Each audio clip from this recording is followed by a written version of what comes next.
माता सीता का हरण होने के बाद भगवान राम को लंका तक पहुंचने के लिए उनकी वानर सेना जंगल को लंका से जोड़ने के लिए समुद्र के ऊपर पुल बनाने के काम में लग जाती है।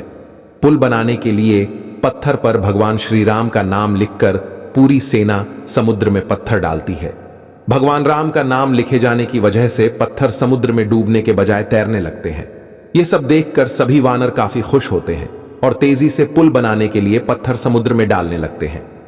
भगवान राम पुल बनाने के लिए अपनी सेना के उत्साह, समर्पण और जुनून को देखकर काफी खुश होते हैं। उस वक्त वहां एक गिलहरी भी थी जो मुंह से कंकड़ उठाकर समुद्र में डाल रही थी। उसे ऐसा बार बार करते हुए एक वानर देख रहा था। कुछ देर बाद वानर गिलहरी को देखकर मजाक बनाता है। वानर कहता है, हे गिलहरी, तुम इतनी छोटी सी हो, समुद्र से दूर रहो, कहीं ऐसा ना हो कि तुम इन्हीं पत्थरों के नीचे दब जाओ। यह सुनकर दूसरे वानर भी गिलहरी का मजाक बनाने लगते हैं। गिलहरी यह सब सुनकर बहुत दुखी हो जाती है। भगवान राम भी दूर से यह सब होता देखते हैं। गिलहरी की नजर जैसे ही भगवान राम पर पड़ती है, वो रोते रोते भगवान राम के समीप पहुंच जाती है। परेशान गिलहरी श्री राम से सभी वानरों की शिकायत करती है। तब भगवान राम खड़े होते हैं और वानर सेना को दिखाते हैं कि गिलहरी ने जिन कंकड़ों व छोटे पत्थरों को फेंका था, वो कैसे बड़े पत्थरों को एक दूसरे से जोड़ने का काम कर रहे हैं।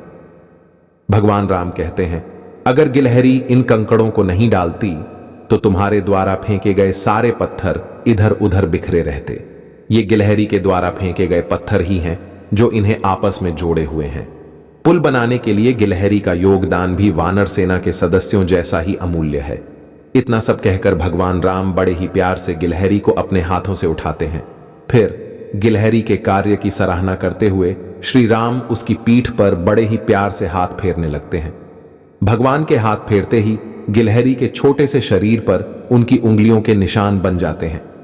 तब से ही माना जाता है कि गिलहरियों के शरीर पर मौजूद सफेद धारियां कुछ और नहीं बल्कि भगवान राम की उंगलियों के निशान के रूप में मौजूद उनका आशीर्वाद है।